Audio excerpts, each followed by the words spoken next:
දියුණු රටක් කියලා කියන්නේ දුප්පත් මිනිස්සුන්ට වාහන ගන්න පුළුවන් රටක්ද? එහෙමත් නැත්නම් පොහොසත් මිනිස්සු කිසිම කරදරයකින් තොරව පබ්ලික් ට්‍රාන්ස්පෝර්ට් වල ගමන් බිමන් යන්න පුළුවන් වටපිටාවක් තියෙන රටක් හැදෙන දවසේද? මේක මම කාලයක් තිස්සේ ඉඳගෙන හිතන දෙයක්. මේක මට කොහෙද හරි ඇහිලා තියෙන දෙයක්. මට මතක නෑ ඇත්තටම කොහෙද හරියටම ඇහුනේ කියන එක. හැබැයි අපි හැම වෙලේම දියුණුව කියලා හිතාගෙන ඉන්නේ තමන්ගේම වාහනයක් අරගෙන ගමන් බිමන් යන්න පුළුවන් වටපිටාවක් තියෙන අන්න ඒ වගේ දෙයක්. නමුත් දියුණු රටකට ඇත්තටම ආවට පස්සේ පේනවා මේ පබ්ලික් ට්‍රාන්ස්පෝර්ට් කියලා කියන එක කොච්චර ඒ රටක ඒ මිනිසුන්ගේ දියුණුවට ජීවන තත්ත්වයට බලපානවද කියන එක. ඉතින් ලංකාවේ අපිට පහසුවෙන්ම යන්න එන්න පුළුවන් දියුණු රට තමයි සිංගප්පූරුව.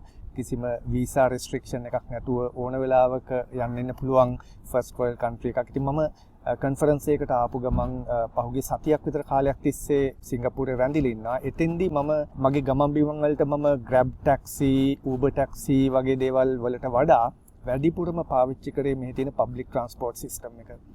MRT system එක, bus system එක මේක හරිම efficient. අපි ඇත්තටම බස් වල යනවා, කෝච්චි වල යනවා කියලා ලංකාවේ මොනවද කරන්න කියලා හිතෙන තරමට මේ සිස්ටම් එක මාර efficient. 2025 ජුනි මාසේ 17 වෙනිදා ඉඳන් 23 වෙනිදා වෙනකම් හරියටම සතියක් මම සිංගප්පූරුවේ රැඳිලා හිටියා. මේක ව්‍යාපාරික හේතුවකට ආපු ගමනක් වුණත් ඉඩ ලැබුණු හැම වෙලාවකම සිංගප්පූරුවේ විවිධ ස්ථාන දැක බලා ගන්න ගිහින් එන්න මම මතක කරේ නැහැ. Hope I will not be hit by a race car. F1 track එකක මැද හිටගෙන ඉන්න අවස්ථාව ලැබුණා. ඒ ආගිය ගමන්වලදී මගේ හිත වැඩියෙන්ම ඇදිලා ගියේ සිංගප්පූරුවේ මේ තියෙන අතිශය සංවිධිත බවට. මේ හැම දෙයක්ම අඩිරූලෙන් ඉරක් ගැහුවා වගේ පිළිවෙලයි. මේ හැම දෙයකටම වඩා මට හිත ඇදිලා ගියේ මේ පාරවල් වල තියෙන නිස්කලංක බව. සතියේ දිනයක වුණත් පාරවල් වල ഘോഷාකාරී තදබදයක් නැහැ. ලංකාවේ පාරවල් වල වගේ එහෙන් රිංගන මෙහෙන් රිංගන 3-wheeler මෝටර් මෙහි පාරවල් වල නැහැ. මෝටර් සයිකලයක් දැක්කොත් එක්කෝ ඒක මොනවා හරි ඩිලිවරි සර්විස් එකක්, එහෙම නැත්නම් ඉතා ඉහළ වටිනාකමක් තියෙන සුපිරි බයික් එකක්. තමන්ගේ එදිනෙදා පුද්ගලික ගමන් බිමන් වලට මෝටර් සයිකල් පාවිච්චි කරන උදවිය සිංගප්පූරුවේ දකින්නම නැති තරම්. මේගොල්ලෝ පාවිච්චි කරන easy link කියලා stored value card එකක්. මම මේක පෙන්වන්නම් කොහොමද පාවිච්චි කරන්න කියන එක. easy link card එකක් අරගත්තට පස්සේ සිංගප්පූරුවේ ඕන තැන මේ නගරේ ඕන තැනකට public transport පාවිච්චි කරලා යන්න එන්න පුළුවන්. මේ තියෙන්නේ මම සිංගප්පූරුවේ ඉඳපු සතියේදී පාවිච්චි කරපු easy link card එක. සාමාන්‍යයෙන් $10ක් වගේ මුදලකට මේ කාඩ් එක ඔබට මිලදී ගන්න පුළුවන් විවිධ ස්ථානවලින්. මම මේක ගත්තේ 7-Eleven කියන ග්‍රොසරි ස්ටෝර් ජාලයේ අලවිසලකින්. මිලදී ගනිද්දිම මම $30ක টොප් අප් එකක් මේකට එකතු කරලා තමයි මම අරගත්තේ. මම සතියක් ඉඳලා නැවත ලංකාවට එන දවස වෙද්දිත් මේකේ $15ක් විතර තව ඉතිරි වෙලා තිබුණා. මිලදී ගත්ත දවසේ ඉඳන් අවුරුදු 5ක් යනකම් මේ කාඩ් පත වළංගුයි. මම නැවත සිංගප්පූරුවට යන අවස්ථාවක වුණත් මට මේ කාඩ් පතම නැවත টොප් අප් කරලා පාවිච්චි කරන්න පුළුවන්. මේක ලංකාවේ කාලෙකට උඩදී ඩයලොග් ආයතනයේ මැදිහත් වෙලා try කරා. හැබැයි ඉතින් ලංකාවේ මිනිස්සුන්ට අලුත් සිස්ටම් අල්ලන්නේ නැහනේ. ඉතින් ඒක පොඩියට පටන් ගත්ත ප්‍රොජෙක්ට් එකක හරි ගියේ නැහැ. මම ඔයගොල්ලන්ට පෙන්නන්නම් ඒ වගේ සිස්ටම් එකක් කොච්චර efficiently public transport වලට පාවිච්චි කරන්න පුළුවන්ද කියන එක හොඳ උදාහරණයකින්. සිංගප්පූරුවෙත් ලංකාවේ වගේම බස් වලට රූට් නම්බර්ස් තියෙනවා. ඔබට බස් රථයකින් ගමනක් යන්න අවශ්‍ය නම් ඔබ මුලින්ම දැනගෙන ඉන්න ඕන ඔබේ ගමනාන්තය දක්වා යන්න පුළුවන් බස් රූට් නම්බර්ස් මොනවද කියන එක. මෙහි ජීවත් වෙන අයට නම් මේ රූට් නම්බර්ස් හොඳට හුරු පුරුදුයි. හැබැයි සංචාරකයෙක් හැටියට සිංගප්පූරුවට එන ඔබට පුළුවන් Google Maps පාවිච්චි කරලා ඔබ ගන්න ඕන බස් රූට් එකේ අංකය සහ ඔබට ළඟින්ම ඇති බස් නැවතුම මොකක්ද කියන එක දැනගන්න. ඒ වගේම ඔබ බැහැ ගන්න ඕන නැවතුම මොකක්ද කියන එකත් Google Maps ආධාරයෙන් ඔබට දැනගන්න පුළුවන්. ඊළඟට ඔබ කරන්න ඕන බස් රථයකට ගොඩ වෙන්න තියෙන නැවතුමට වෙලා ඔබට අදාළ රූට් අංකයේ තියෙන බස් රථයක් එනතුරු ඉවසීමෙන් බලාගෙන ඉන්න එක. අමතක කරන්න එපා. ලංකාවේදී වගේම හරි බස් එක ඈත එනකොට රියදුරාට පේන විදියට හිටගෙන ඔබේ අතෙන් බස් රථය නවත්තන්න සංඥා කරන්නම ඕන. බස් නැවතුමේ ඉන්න එක අයෙක් හරි එහෙම සංඥා නොකරොත් ඒ බස් රථය ඒ නැවතුමේ නවත්වන්නේ නැහැ. බස් රථයට ගොඩ වෙන්න ඕන ඉදිරිපස දොරෙන්. බස් රථයට ගොඩ වෙනවත් එක්කම මෙන්න මේ වගේ ඔබේ EasyLink කාඩ් එක කාඩ් රීඩර් එකට ටච් කරන්න විතරයි ඔබට තියෙන්නේ. ඔබේ කාඩ් එකේ බැලන්ස් එක එතෙන්දිම ඔබට පේනවා. ඊට පස්සේ බස් රථයේ ඇතුලේ ඔබට පහසු ස්ථානයක වාඩි වෙලා හෝ හිටගෙන ඔබට ඔබේ ගමන යන්න පුළුවන්. ගොඩක් බස් රථ ඇතුලේ අඟල් 20ක වගේ LED ඩිස්ප්ලේ එකක් තියෙනවා බස් රථය ඊළඟට ළඟා වෙන නැවතුම මොකක්ද කියලා පෙන්눔 කරන්න. එහෙම නැතත් ඊළඟ නැවතුමට කලින් next stop එක මොකක්ද කියලා ඉංග්‍රීසි භාෂාවෙන් ඔටෝමැටික් අනවුන්ස්මන්ට් එකක් දෙනවා. ඒ අනවුන්ස්මන්ට් එකේ කියවුනේ ඔබට බැහැ ගන්න ඕන නැවතුම නම් ඔබ කරන්න ඕන ඔබ ආසන්නයේම තියෙන බස් රථයේ නැවැත්වීමට සංඥා කරන රතු පාට බොත්තමක් ඔබන එක. එහෙම සංඥා කරාම බස් රථයේ තියෙන පුවරුවක බස් ස්ටොපින් කියලා දර්ශනය වෙනවා. ඒ කියන්නේ ඔබට අවශ්‍ය නැවතුමේ අනිවාර්යයෙන්ම රථය නවත්වනවා කියන එකට සහතිකයි කියන එක. බස් රථයෙන් බහින්න ඕන රථයේ මැද හරියේ තියෙන පිටවීමේ දොරටුවෙන්. බස් රථයෙන් බහිද්දී ඔබේ EasyLink කාඩ් එක නැවතත් මැෂින් එකට ටැප් කරගෙන යන්න ඕන.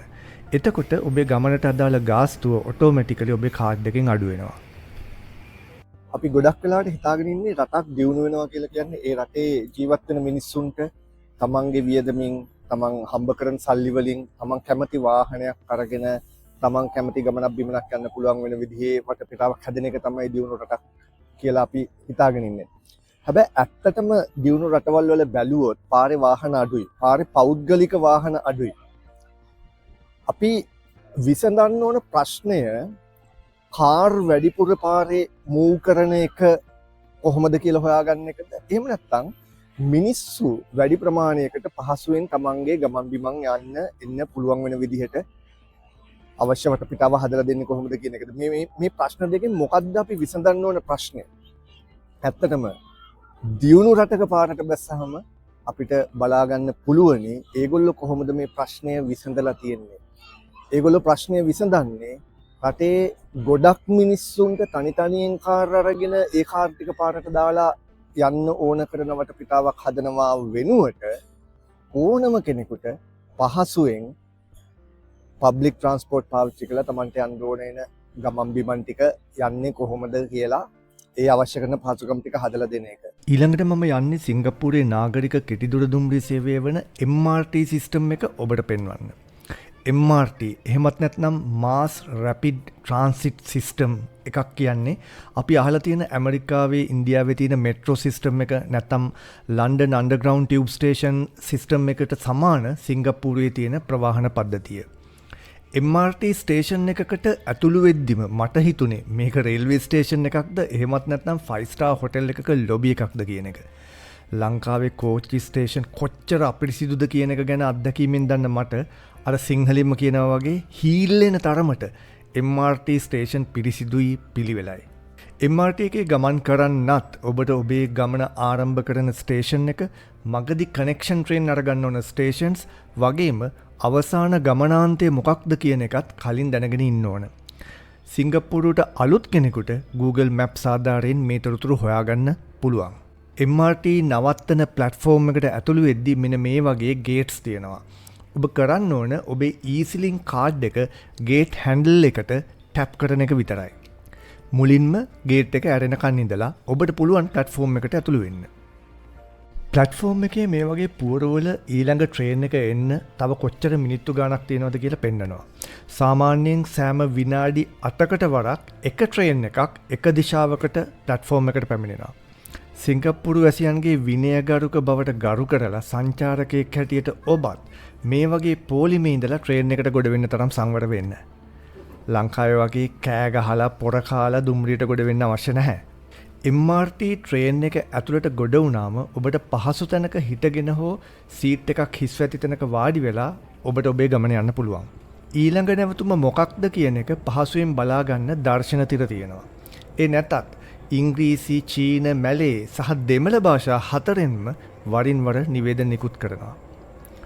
ඔබට අදාළ නැවතුමට ට්‍රේන් එක ආවම ඔබට ආසන්නයේ දොරක් විවෘත වෙන තෙක් ඉවසීමෙන් බලාගෙන ඉන්න.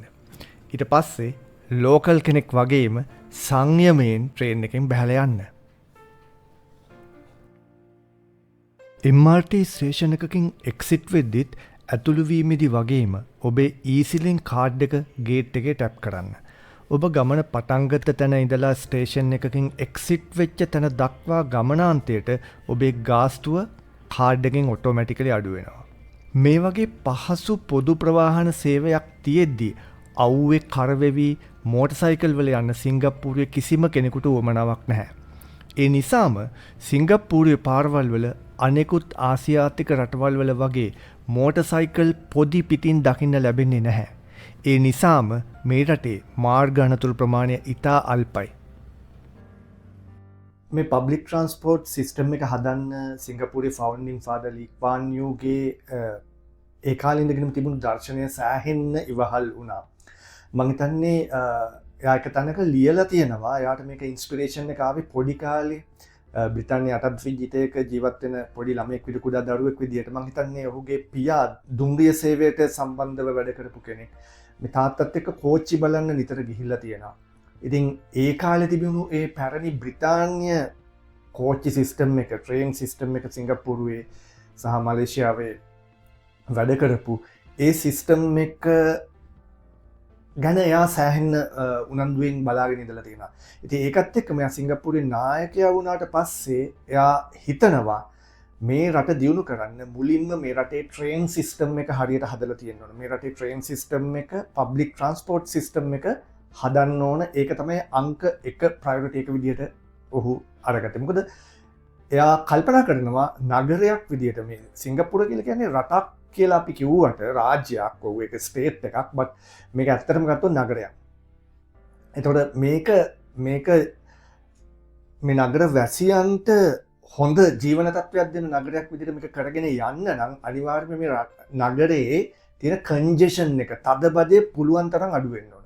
ඒතර ඔහු කල්පනා කරා අවුරුදු ගාණක් ඉස්සරහට යනකොට මේ තදබදය වැඩි වෙන්න ප්‍රධානතම හේතුවක් වෙන්න පුළුවන් මේ පුද්ගලික රථ වාහන නිතර නගරයට ඇතුල් වෙන එක.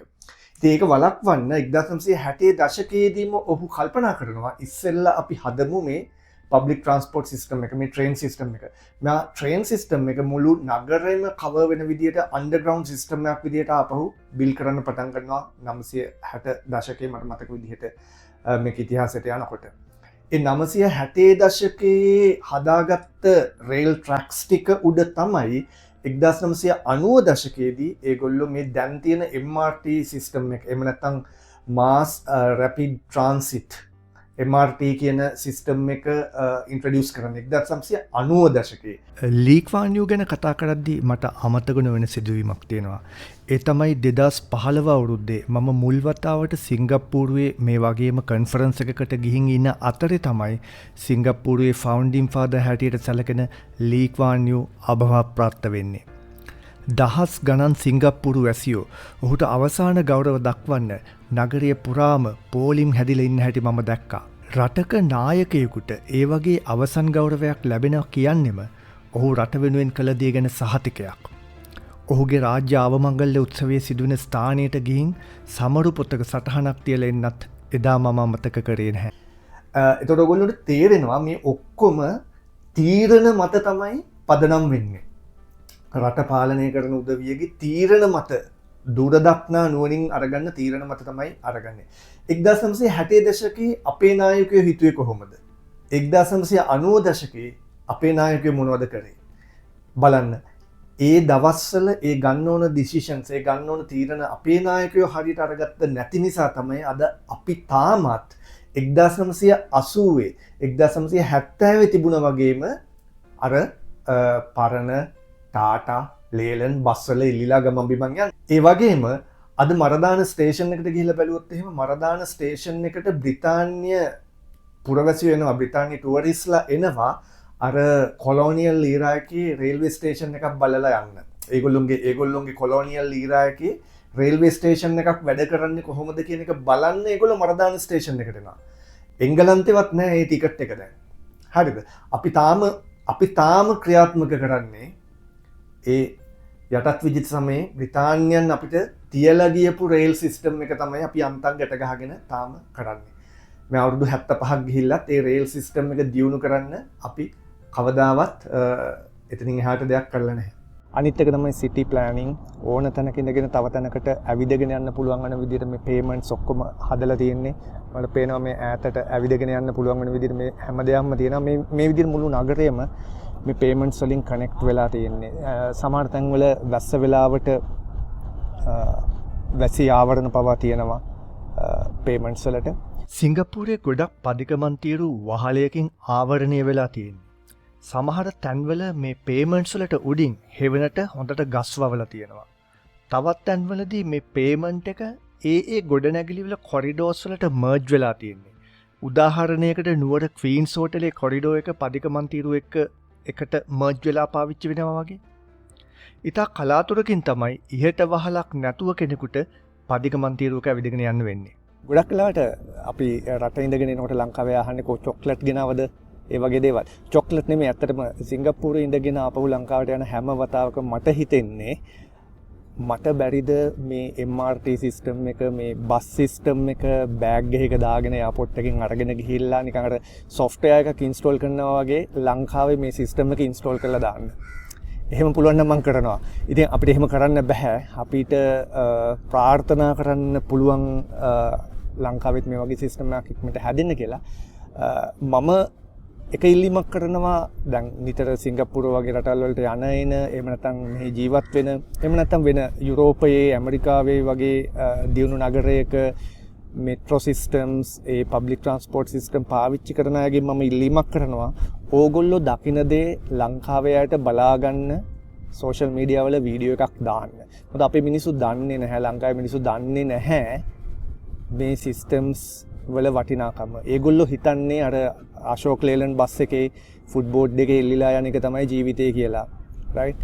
සල්ලි තියෙනවා නම් ජීවත් වෙන්න හොඳම රට ලංකාව කියලා කියනවනේ. ඒ එහෙම කියන්නේ අර ටකරම් බස් එකේ එල්ලිලා යන එක කමක් නැහැ කියලා හිතන අය. හැබැයි මේ වගේ සිස්ටම් එකක් දැක්කම තමයි කෙනෙකුට තේරුම් ගන්න පුළුවන් අපි කොච්චර ආපස්සේද ඉන්නේ කියන එක. ඉතින් අපි ප්‍රාර්ථනා කරමු අපිටත් මේ වගේ සිස්ටම් එකක් බොහොම ඉක්මනට ලංකාවේ ලැබෙන්න කියලා.